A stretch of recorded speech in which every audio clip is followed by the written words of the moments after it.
Hey you two, it's Farmall51 here. Alright, this here is going to be a equipment tour update of what I have starting out in 2025. All the equipment that we have. So some may be coming later on, some may be leaving this year, who knows. So stay tuned. Anyway, this here is the latest acquisition into the collection. It is, and that oil down below is not it. That was spilt from the truck the other day, but I didn't have any oil dry, and I had to get the tractor in before I went up to the house. So, but anyway, it's a 1999 Mahindra 4505 direct injection. This tractor was my father-in-law's, who recently passed away, and we were left with this tractor, and I plan on keeping it, plan on using it. It is going to take the field heavy work off of the Kubota that the Kubota was doing. A lot of the bush hogging, disting and stuff like that. It's going to take that role. I am going to move the tires in on it a little bit on the rear, kind of scooch it up a little bit so it's not so wide, so I can get on the trail a little easier without having to. My tractor is not one I was looking to purchase. I really wished I had never got it under these circumstances. Like I say, he passed away, and if you saw the video a time or two back, you'll see on the video I did on this tractor explaining everything about it. Like I say, I didn't really want to get it that way, but unfortunately, life goes on and things happen, and it's just what you have to do. So, but I'm glad to have it. It will be put to work. It will be used. It will be taken care of, and it's something that hopefully I can, if I'm able to, keep it as long as I can. Y'all will have to I will have to apologize. The shop is in disorder like you would not believe. I don't have one of those fancy clean floor shops with lighting and all that some do. Maybe if y'all watch the channel a little bit more and I get some more subscribers. But just kidding. This here is we call it the little red machine, or the Farmall C, the Mini C, that Rhett, my son, drives. We fixed that up for him. It was given, not in this state, but it was given to me by a good friend of mine. Thought a lot of his dad. It was given to me and to give to Rhett, and Rhett wanted to paint it, so we painted it and put a little cub hood on it and all that, and so that's it. He takes it to shows and rides it around. He loves it. It's a funny little tractor. This here is and I apologize for the lighting, but it's cold today, and I'm not about to crank all these tractors up, but this here is the 1955 International 300 Utility. This here is a pull-in tractor we got 2 years ago, I think it was. Good friend of mine, he passed away. He tractor pulled with it, and we had to do a lot of work to it to get it back into shape. And like I said, we've upgraded some things on it, and it's a pretty bad little pulling tractor, and we've worked some of the tweaks, tweaked it a little bit, worked some of the kinks out of it, and got everything back working like I hope so, and hope to get out and get the pulling and whoop up on some of them Fords this year and some of them WDs. But I don't know, them WD tractors kind of hard to compete against. But this tractor here is a proven winner. It has done very well in the past, and it's just if we can remember to get things back like it was, remember what we did back then to make it pull so good. So, which I think these tires here, the new tires, will help. And I won't pull this completely off because I'm trying to keep this as clean as possible. This is the 1947 Farmall Cub. It may or may not be on the chopping block this year, unfortunately. And Rhett likes it. Rhett's like driving it around, but it's too nice of a tractor. He wants something he can play with a little bit more, and I may keep it. I don't know. It just all depends. I don't really want to get rid of it because all the work we did to this tractor. This is a low serial number tractor. This is the 580 something 35th Cub or something like that. I'll have to figure it out now, but that was built. It is 1947. Correctly decaled, unlike a lot of Cubs. This one here is a McCormick Deering Circle Cub. Up until July 1947, these Cubs had what they refer to as the Circle Cub because they had the decal down here on the bottom. After July, I think it was, they moved They moved this over, put cub here, then eventually they took Deering off later on. Then they were switched over to International Cub. So that's the 1947 Farmall Cub. My corn sheller that is waiting to be sandblasted. I've got all my parts fixed for it. It's just waiting to be sandblasted. This here's my 1951 Farmall Cub. Kind of a shame that it's so dirty, but it's a good tractor, and this is a family tractor, so it will be kept. If you see me on the side of the street begging for money, you're going to see me sitting on this tractor, because I will never get rid of this tractor unless I will never get rid of this tractor. So this here's a family tractor. It was given to me by my great aunt back when I was probably 10, 12, 15 years old or so. And like I say, it's on scheduled restoration after the Super Z, but the Super Z we've got to get done first. But that tractor there will be completely gone through and restored and spared no expense, because that's the Cub. That's the tractor that started it all. That's the 51 Farmall Cub. That's where mostly I got my name, is Farmall 51, because of the year of this Cub. So if y'all ever wondering that. This here is the 1979 International 140 Tractor of the Year for 2024. You'd have seen it at the Got the BNC Festival and at the fair, North Carolina State Fair.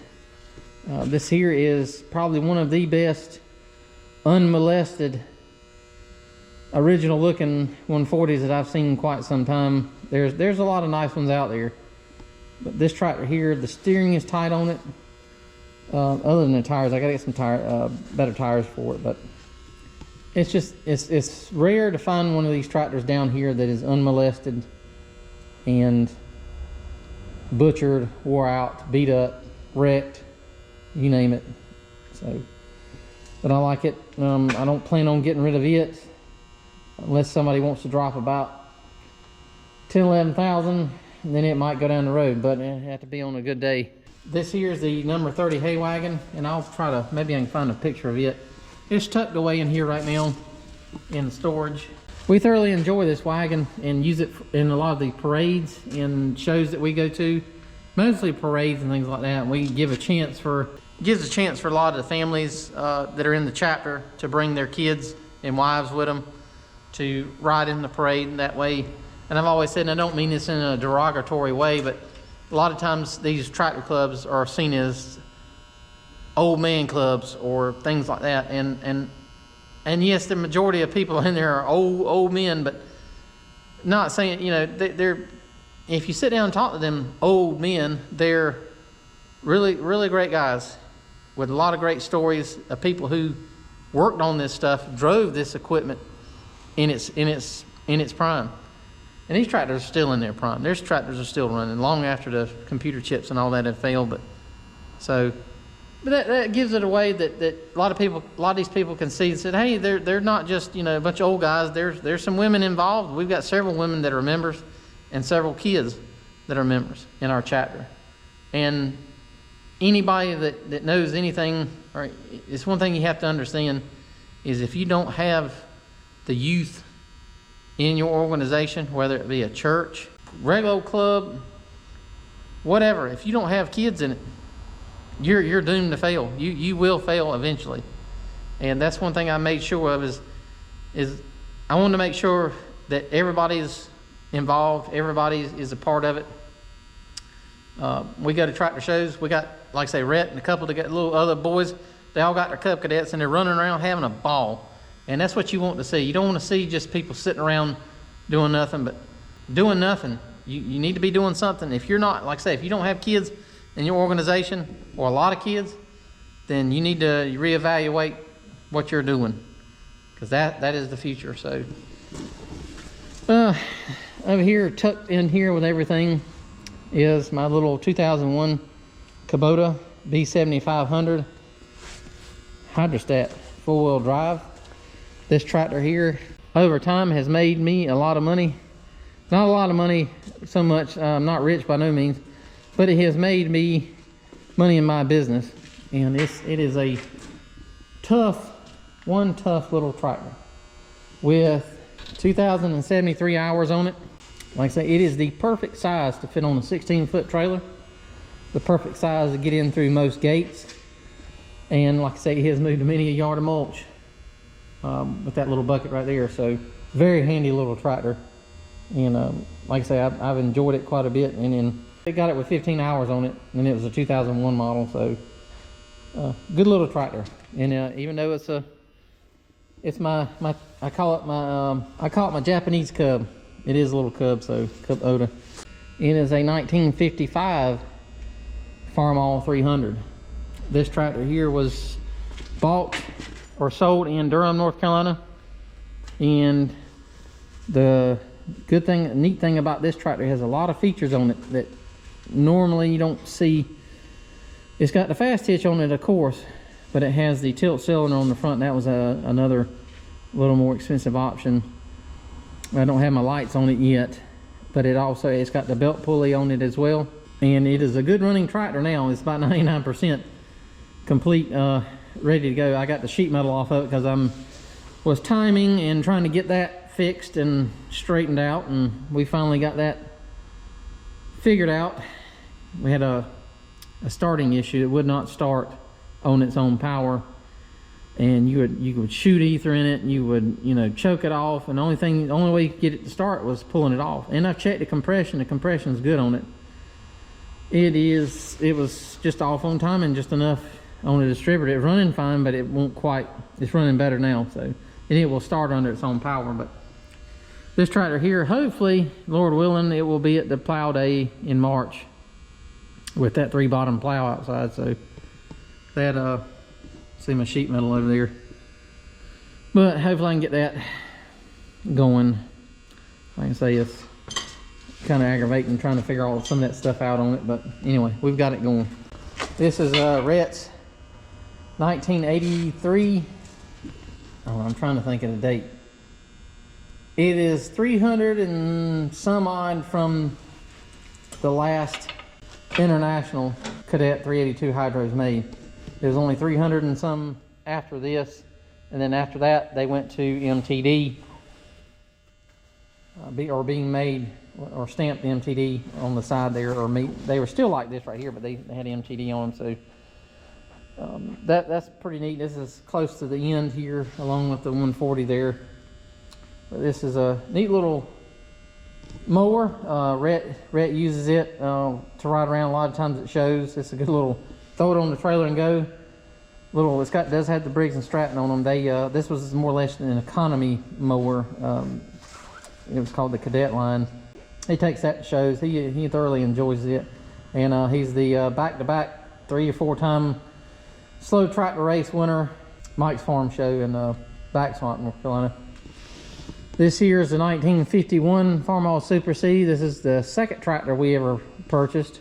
And like I say, it is awaiting restoration. Like I say, I'm just going to sand all the sheet metal down really well and then paint it. But the engine will be taken out and replaced by the engine in the back there. That'll be a C153. It will have working hydraulics. It will have a fast hitch on it. And like I say, we'll be using that plow days, shows, and things like that. The Super Z to me is a very nice tractor. It's like you're on a big tractor, but you're not. It will get down the road pretty fast, about 12, 13 mile an hour, which is plenty for a tractor ride. It's just a good all-around tractor to use. Like I say, I've enjoyed it, and this is a tractor me and my wife bought when we were dating, and we restored together. And like I say, I like the Super Z. Here is a 1979 International 140. This one here come out of Cynthiana, Kentucky. I bought this in 2016, 17, somewhere right in there. It is a very nice original tractor. Very nice paint on it, original decal. I have all the paperwork on this tractor, the delivery report, the sales receipt, the operator's manual for the cultivators and the tractor. So this is a very nice tractor. It's well taken care of, kept in a shed. It is a turn signal model. It's got rear lights on it. Fast hitch was not on it. I put the fast hitch on it. These tractors did not come with fast hitch unless they were ordered. And I do have a tire going down, so I got to figure out what's going on. I think I got a bad valve stem, but I did put the 4-post ROPS on it. And like I say, this is just a good tractor all around. It's a very, very fast tractor. It'll do about 22 mile an hour on the flat road. Like I say, it will outrun that 300 there with no problem. So that's one of my favorites. I really don't want to get rid of that one. So this here is a 1949 Farmall C. It's been made out to be, it's a pulling tractor. This tractor was saved out of the scrap pile. It was getting ready to be crushed, and we saved it. And pretty much the only thing on this tractor that is a 49C is the hubs, the rear hubs, the front bolster, the gas tank, and the hood, and the steering and all that.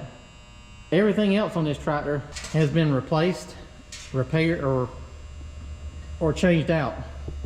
The engine's a C153, and that was put in there to pull with. Front tires on it are Cub. The torque tube and the transmission in it were made in 1962. It's a replacement. Obviously, sometime along the way there, somebody busted something in the transmission or broke something. Had something bad happen, and the torque tube and the transmission are not reman, but were made in 1962. And whoever owned this tractor at the time bought a replacement transmission and all, because of the casting coat on it is not like it would be if it were in a 240. This is along the era time, I think, when the 240 would have been around. So it would, this never went in this was never out of a 240. This was some of that before International destroyed the molds to make the transmission, torque tubes, engine blocks on these tractors. They went ahead and made another run sometime in the early 60s, and I believe this is what this is. So this is a replacement transmission, because it does not have a number. It just has a casting code on it, and it's 1962. So, and the rear hubs are off the regular C. But so this tractor here was pieced together, and there was a lot of other problems. Had a lot of other problems, and things were changed out. So, but it's been a good little puller. We're still figuring it out.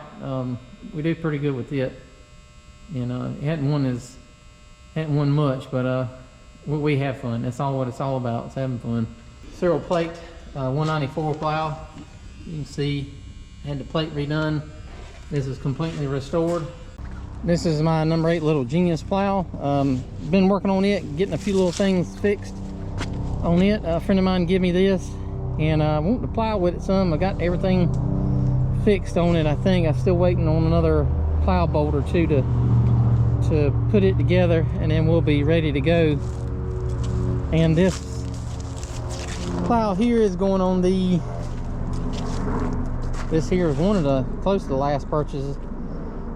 I got this for the 300. It's the 2-point McCormick International plow, and I've found the replacement parts for it. I'm trying to get those fitted right. Sometimes you have to take all those pieces and kind of move them like a puzzle to get them to fit together. They like I said, it had the rigid bottom on it. This was the mold board that was on it, and right there you can see where it was broke out. So, and this here is a replacement for it. It's the 2-piece mold board. So I'm putting that together, and these are cheap plow bolts, but you can put them in there and hammer them in, tighten them down real good, and then you take the grinder and just knock off the top of it. I got the tail wheel on it, and I got my tire I got to get put on sometime here soon, and then we'll be ready to go. Look forward to plowing with this. This will be a good plow, and the thing I like about this is it's in the right time frame to fit that 300. It's not a later trip beam like you would have seen with 350s and 450s and on. This here was just right for the time frame on that early 55 300. And this here is my 2-bottom 2-point plow that is for the Super Z. Whenever I get the fast hitch on it done, I've got to rebuild the bottoms on it. Somebody completely boogered all that up and welded stuff on that, and if you're going to plow right, you got to have a smooth transition so you won't have any loss of horsepower, and it won't be unnecessarily dragging the tractor down with welded on crap like that. That stuff needs to slide off easy. So that's my 2-bottom plow for the Super Z, and that's on there. As soon as the Super Z gets done, that's one of my plow projects I got to work on. So I have to, like I say, I got to rebuild the bottoms and then get a tail wheel for it, and then we'll be good to go. And that's my 99 International 4900. Not IH, but it's got its roots in IH. It's an Navistar truck. This truck here's got DT466E in it. Good running truck, doesn't smoke at all. The bed's a little rusty on it in places, but it's paid for itself, and it's a good running little truck. When I get if I ever get me a dump truck, it's going to be made into a little road tractor. So fast hits for the Super Z waiting to be put on. It's another little International 215 plow that I've got that I'm probably gonna let go here pretty soon. I don't really need it anymore. I've got other plows. But hey everyone, thanks for watching. That's my 2025, starting out with a 2025 collection of all what we got. Like I say, some stuff may be leaving, some stuff may be coming in, who knows. Stay tuned and keep up with me. So anyway, thanks for watching.